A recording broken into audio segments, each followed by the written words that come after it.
जी chills global update में आप सभी का स्वागत है। 9 अगस्त 1971 को भारत और रूस के बीच ऐसा क्या हुआ था जिसकी चर्चा एक बार फिर से होने लगी है।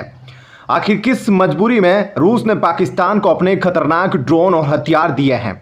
आखिर वह कौन सा देश है जिसने अमेरिका को चकमा देते हुए रूस को सैकड़ों बैलिस्टिक मिसाइल सप्लाई करने का प्लान बनाया है?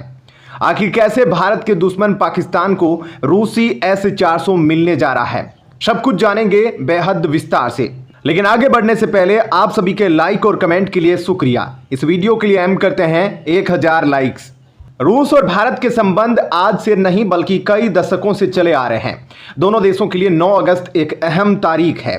9 अगस्त ही वो दिन है जब भारत और रूस के बीच दोस्ती की शुरुआत हुई थी और इसी दिन व्लादिमीर पुतिन रूस के कार्यवाहक प्रधानमंत्री बनाए गए थे। 9 अगस्त 1971 को भारत ने रूस के साथ 20 वर्षीय कोऑपरेशन ट्रीटी पर हस्ताक्षर किए थे। इनमें संप्रभुता के प्रति सम्मान और एक दूसरे के हितों का ध्यान रखना शामिल है। भारत और रूस के बीच दोस्ती का मुख्य आधार यही 1971 की मैत्री संधि है। 1971 ही वह साल है जब बांग्लादेश को आज़ादी मिली थी, लेकिन आज बांग्लादेश में जो हो रहा है उसे देखकर भारत और रूस बेहद निराश है। इतना ही नहीं, उधर यूक्रेन ने रूस के 70 से ज्यादा गांवों पर कब्जा कर लिया है। रूस पर अचानक यूक्रेनी हमले के बाद लाखों लोग घर छोड़ने को मजबूर हो गए हैं, यानी कि रूस के संप्रभुता पर हमला हो गया है। इसके बावजूद भी आज भारत रूस की मदद नहीं कर पा रहा।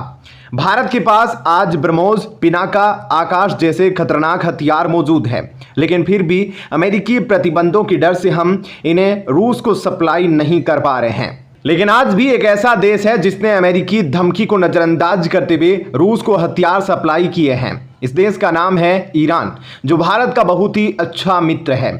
अमेरिका ने इस पर गहरी चिंता जताई है कि ईरान रूस को सैकड़ों बैलिस्टिक मिसाइलें देने की तैयारी कर रहा है।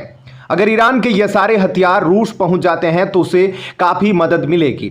वीडियो में आगे जानेंगे कि हाल ही में रूस ने पाकिस्तान को कौन से हथियार और ड्रोन सप्लाई किए हैं। लेकिन आइए सबसे पहले जान लेते हैं कि रूस की मदद के लिए अपनी जान जोखिम में डालकर ईरान ने रूस को कौन सा हथियार भेजने का फैसला किया है, जिसे देखकर पुतिन काफ़ी खुश है। कुछ मीडिया रिपोर्ट्स ने हाल ही में बताया कि रूस के कई सैन्य कर्मियों को ईरान ने फात 360 बैलिस्टिक मिसाइल सिस्टम का इस्तेमाल करना सिखाया जा रहा है, यानी कि ईरान रूस के सैनिकों को यह बैलिस्टिक मिसाइल चलाने की ट्रेनिंग दे रहा है। जल्द ही इन मिसाइलों की सैकड़ों की संख्या में रूस को डिलीवरी हो सकती है, ताकि रूस इन्हें यूक्रेन के खिलाफ युद्ध में इस्तेमाल कर सके। अगर ईरान अपने इन हथियारों को रूस को नहीं देगा तो फिर यूक्रेन लगातार रूस पर भारी पड़ता जा रहा है और जल्द ही पूरे मॉस्को पर यूक्रेन का कब्जा हो सकता है। यह सभी मिसाइल बेहद कम रेंज के हैं और रूस इन्हें अपने ही देश में इस्तेमाल करने के लिए मंगा रहा है, क्योंकि यूक्रेन के सैनिक भारी मात्रा में रूस के अंदर घुस गए हैं। उन्हें भगाने के लिए शॉर्ट रेंज मिसाइल की सबसे ज़्यादा ज़रूरत हो गई है। रिपोर्ट के अनुसार रूस के रक्षा मंत्रालय ने 13 दिसंबर को तेहरान में ईरान के साथ फात 360 और अबाबिल मिसाइल सिस्टम के लिए अनुबंध किया है। यह मिसाइलें यूक्रेन को पीछे हटने पर मजबूर कर सकती है। इसके अलावा अमेरिका का मानना है कि ईरान ने रूस को महजेर 10 ड्रोन भी सप्लाई किया है, हालांकि ईरान ने इनकार किया है। आगे जानेंगे कि रूस ने भारत को चकमा देते हुए पाकिस्तान को कौन सा जासूसी हथियार दिया है। लेकिन वीडियो में आगे बढ़ने से पहले एक ब्रेकिंग अनाउंसमेंट। देश और दुनिया की 100+ फटाफट ब्रेकिंग खबरों को देखने के लिए हमारे चैनल को सब्सक्राइब करें, बेल नोटिफिकेशन ऑन करना ना भूलें, ताकि हमारी सुपरफास्ट मॉर्निंग समाचार और इवनिंग बुलेटिन आप तक बिना किसी देरी के पहुंचे। याद रखिए, आप तक सबसे तेज 100 खबरें सिर्फ जी चिल्स पर। भारत के करीबी दोस्त माने जाने वाले रूस ने पाकिस्तान को सुपर कैम ड्रोन बेचे हैं। इसकी चर्चा मीडिया में काफी ज्यादा हो रही है। इसके बारे में आप सभी को जरूर जान लेना चाहिए। आप सभी जानते हैं कि अफगानिस्तान और पाकिस्तान बॉर्डर पर लंबे समय से तनाव बना हुआ है। टीटीपी के आतंकियों ने अभी 2 दिन पहले ही बॉर्डर इलाकों में पाकिस्तानी सैनिकों को मार भगाया है और कई गांवों को लूट लिया है। यानी कि एक तरफ यूक्रेन रूस में घुसा हुआ है, तो वहीं दूसरी तरफ तहरीके तालिबान ने पाकिस्तान पर आक्रमण कर दिया है, जिसके जवाब में एक दिन पहले पाकिस्तान अपने लड़ाकू विमान और ड्रोन के साथ अफगानिस्तान पर धावा बोल दिया था, जिसमें उसने कई मासूम बच्चों और औरतों को मार गिराया था। भविष्य में भी पाकिस्तान को तालिबान से मुकाबला करने के लिए हथियार चाहिए और इसी कारण वह रूस से हथियार खरीद रहा है। पाकिस्तान ने रूस से जो ड्रोन खरीदे हैं उसका नाम सुपर केएम S-350 है। यह ड्रोन 7 घंटे तक उड़ सकता है और लंबी दूरी तक सूचना भी भेज सकता है। रूस के ये ड्रोन दुश्मन के इलाकों की जासूसी कर सकते हैं और हमला भी कर सकते हैं। पाकिस्तान इस ड्रोन का इस्तेमाल ज्यादातर तालिबान को टारगेट करने के लिए करता है। कुछ रिपोर्ट्स के अनुसार पाकिस्तान पहले से ही इन ड्रोन का इस्तेमाल भारत की सीमा पर भी कर रहा है, जिससे सवाल उठ रहा है कि क्या रूस भारत के साथ दोहरी चाल खेल रहा है।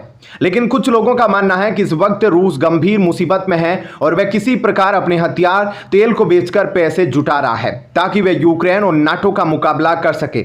हाँ, लेकिन पाकिस्तान और रूस के बीच बढ़ते सैन्य व्यापार को देखते हुए भारत की चिंता जरूर बढ़ गई है।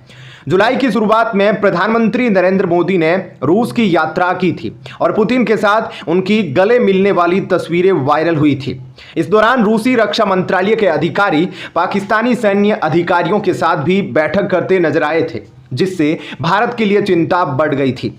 यानी एक तरफ मोदी और पुतिन की मीटिंग चल रही थी, वहीं दूसरी तरफ पाकिस्तान रूस से हथियार खरीद रहा था। रूस के सुपर केएम S-250 ड्रोन को उसकी तकनीकी श्रेष्ठता के लिए जाना जाता है। यह खराब मौसम में भी 3 घंटे तक उड़ान भर सकता है और उच्च गुणवत्ता वाली वीडियो भेज सकता है। इसका इस्तेमाल सुरक्षा, जासूसी और आपराधिक गतिविधियों को पता लगाने के लिए किया जा सकता है। रूस ने यूक्रेन के साथ चल रहे संघर्ष में भी इन ड्रोन का बड़े पैमाने पर इस्तेमाल किया है। रूस ने 5 महीनों में 30,000 वर्ग मीटर में फैली एक नई मैन्युफैक्चरिंग फैसिलिटी स्थापित की है, जिससे सुपर केएम ड्रोन का उत्पादन तेजी से बढ़ा है। यह ड्रोन युद्ध के मैदान में अपनी उपयोगिता साबित कर रहे हैं। इस वक्त पाकिस्तान आतंकवाद से परेशान है। टीटीपी के आतंकी अक्सर पाकिस्तान में घुसकर धमाके करते हैं। इनको काउंटर करने के लिए रूसी ड्रोन पाकिस्तान के लिए काफी कारगर साबित होंगे। आइए अब जान लेते हैं कि आखिर रूस का S-400 पाकिस्तान को कैसे मिलने जा रहा है। तुर्की के एक ताकतवर राजनेता और पूर्व मंत्री केविट केगलर ने कहा है कि तुर्की रूस से खरीदे गए S-400 मिसाइल सिस्टम को बेच सकता है।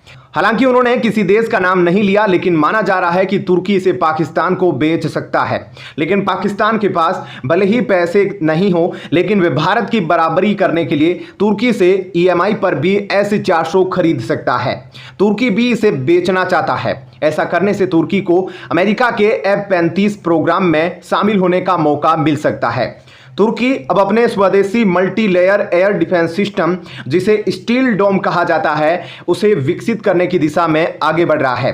तुर्की ने लगभग 5 साल पहले रूस से S-400 मिसाइल सिस्टम खरीदा था, लेकिन अमेरिका के प्रतिबंधों के कारण इसे सक्रिय नहीं किया। यह तुर्की के गोदाम में धूल फांक रहा है।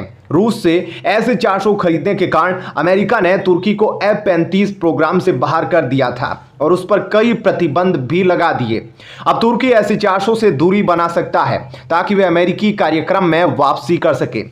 F-35 प्रोग्राम में शामिल होकर तुर्की अपने पड़ोसी दुश्मन देश ग्रीस को काउंटर करना चाहता है, जो पहले से ही F-35 खरीद चुका है। इस वीडियो में फिलहाल इतना ही। आप देख रहे थे जी चिल्स। जल्द पूरे होंगे आपके सारे व्हील्स। धन्यवाद।